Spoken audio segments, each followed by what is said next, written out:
pessoal, agora a gente vai fazer o nosso 10º problema, que era um problema do Cotuca. Então, vamos começar com a leitura.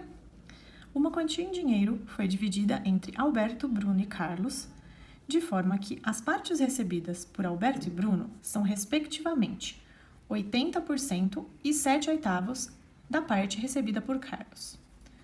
Se Carlos desse R$25 a Bruno, ambos ficariam com o mesmo valor. Calcule o valor total inicial dividido entre as 3 pessoas.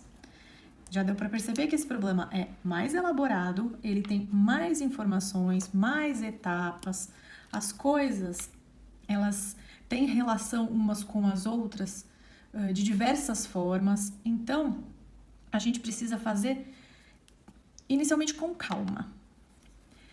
A gente vai separar todas as informações que a gente tem e depois tentar organizar de forma que elas se liguem para que a gente consiga ter uma equação boa para resolver e chegar no resultado numérico. O que é uma equação boa? É aquela em que eu consigo, por meio de substituições, que a gente já viu nos outros problemas, como que eu tenho uma equação com uma incógnita ali, eu substituo em outra aquele valor para que a gente tenha apenas uma incógnita. Essa é uma equação boa. É aquela em que eu tenho apenas uma incógnita e consigo chegar no valor final. Então, vamos lá. Alberto, Bruno e Carlos. 3 letras, A, B, C. A, B, C. E agora vamos relacionar o que tem de informação. As partes recebidas por Alberto e Bruno são, respectivamente. Respectivamente significa em ordem, o primeiro daqui com o primeiro daqui, o segundo com o segundo. Então, eu vou olhar separadamente.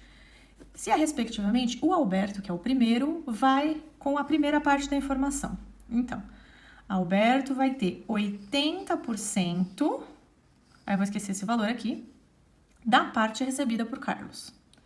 Então, Alberto, ele recebeu 80% da parte recebida por Carlos. Lembra? Multiplicação. Eu vou multiplicar 80% de quem? A gente falou isso no exercício anterior, da referência.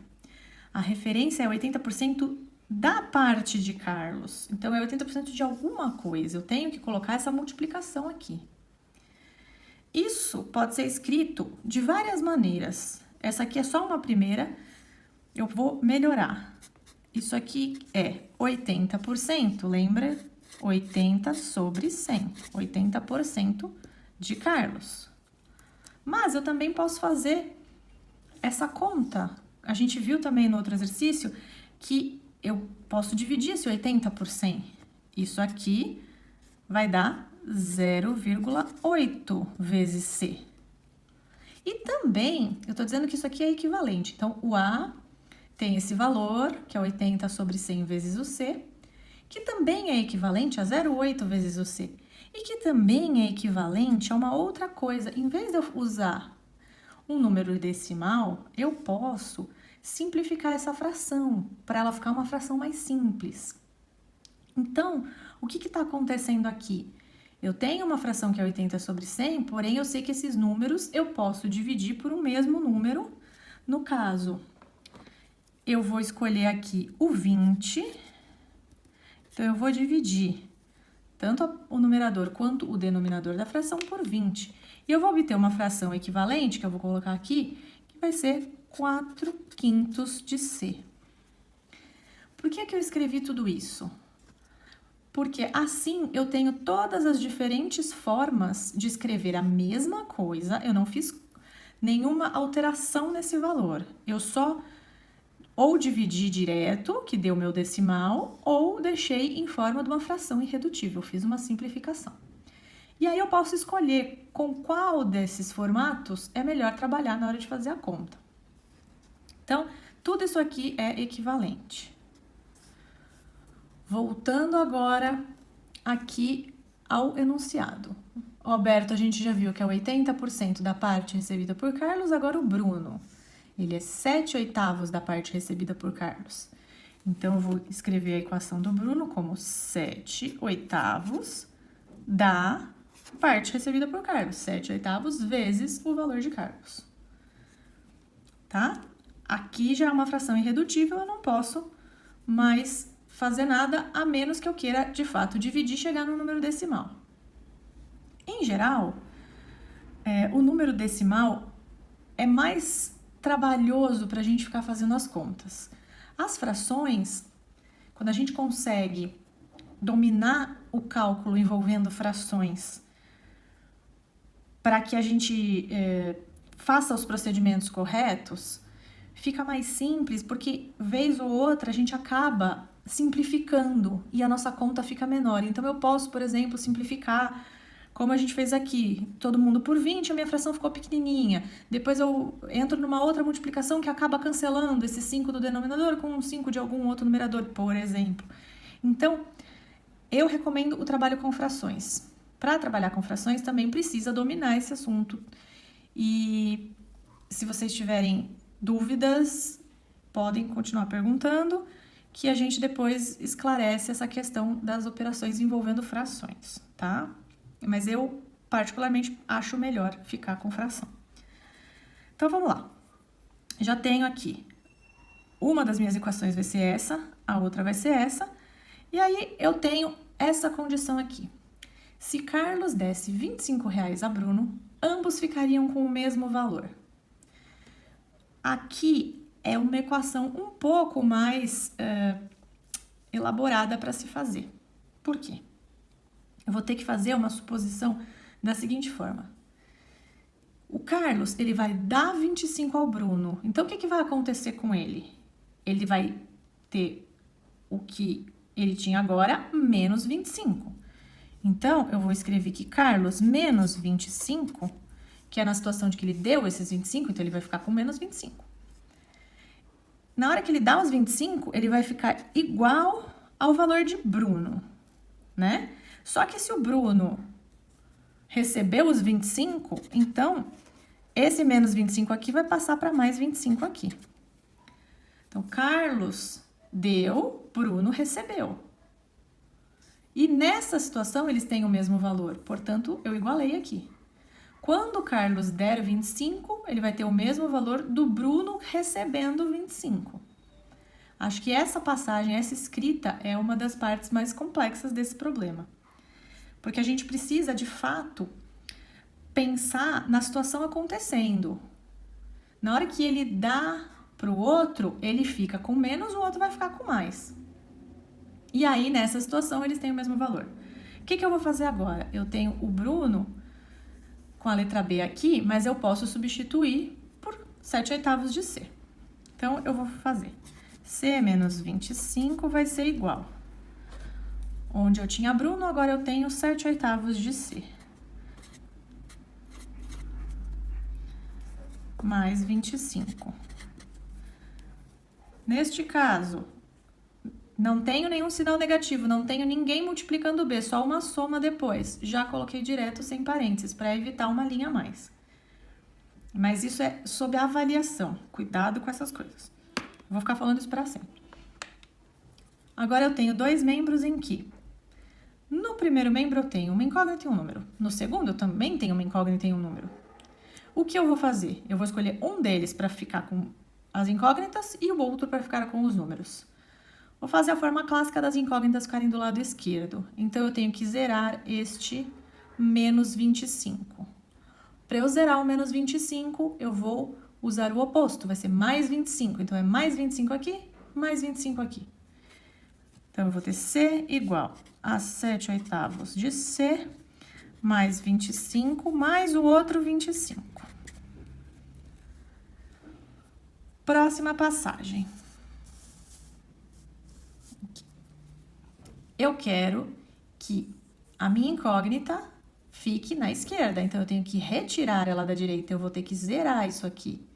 De novo, eu uso o oposto.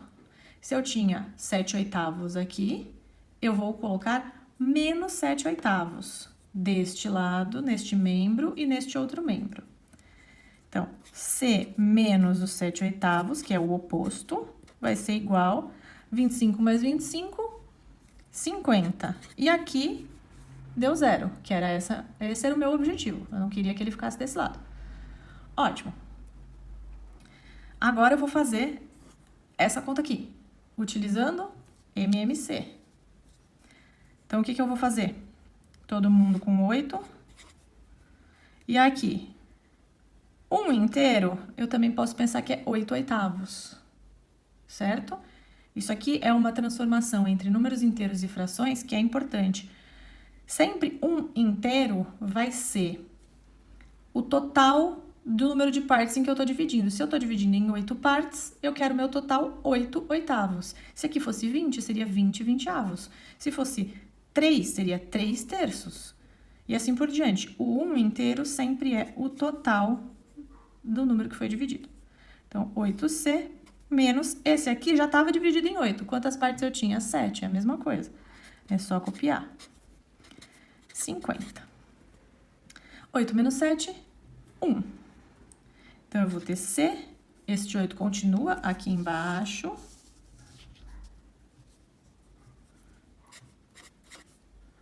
É igual a 50. E agora que eu quero que o meu C esteja só com um elemento neutro multiplicado a ele, que é o 1. Não quero este 8 aqui. Se ele estava dividido por 8, operação inversa, multiplicação por 8. Multiplico este membro por 8 e este também. Nessa multiplicação eu vou ter só o meu C e aqui eu vou ter 8 vezes 50, que vai dar 400. Pronto, cheguei em um valor para uma das incógnitas. A partir daí, é só voltar e substituir em todo o resto. Eu já sei que o meu C é 400. Vamos ver qual era a pergunta? Ele quer o valor total inicial, que foi dividido entre as 3 pessoas. Então, esse valor total inicial dividido entre as 3 pessoas é, na verdade, a soma, porque ele quer o total inicial que foi dividido entre as 3 pessoas. Ele não quer que você divida, certo? Então, o que vai acontecer aqui? Eu vou somar quanto tinha. A minha pergunta me pede o total, que é Alberto mais Bruno mais Carlos. Essa é a minha pergunta. Eu já sei que Carlos é 400, então eu vou voltar e substituir nas próximas equações. Então, Bruno é 7/8 de Carlos, ou seja, 7/8 de 400. Aqui, novamente, a gente tem uma multiplicação apenas, não tenho nenhuma soma, só multiplicação. Eu vou entender isso como eu podendo dividir este 400 por 8. Isso vai me dar 50, porque eu lembro lá na parte de baixo que eu multipliquei o 50 por 8 para chegar no 400, agora eu vou dividir. E o meu resultado é 7 vezes 50, que dá 350. Esse é o valor do Bruno. E agora eu vou voltar com outra cor para o Alberto. O Alberto é 4/5 de C. Então, ele vai ser 4/5 dos 400. Mas vamos lembrar que eu também posso simplificar o 400 por 5. E aí, nesse caso, vai ser 80 que eu vou ter. 4 vezes 80, 320. E para finalizar, eu vou somar todo mundo, que era a minha pergunta. A mais B mais C é quem? A mais B mais C vai ser o A, o A é 320, o B 350 e o C 400. Somando todo mundo aqui, eu chego que o total é igual a 1070. Letra E. Bom, esse problema teve várias pessoas que pediram para que eu fizesse passo a passo. Então, se vocês continuarem com alguma dúvida, não entenderam alguma passagem, mandem nas perguntas, tá bom? E aí, o próximo vídeo vai ser sobre o último problema. Até mais!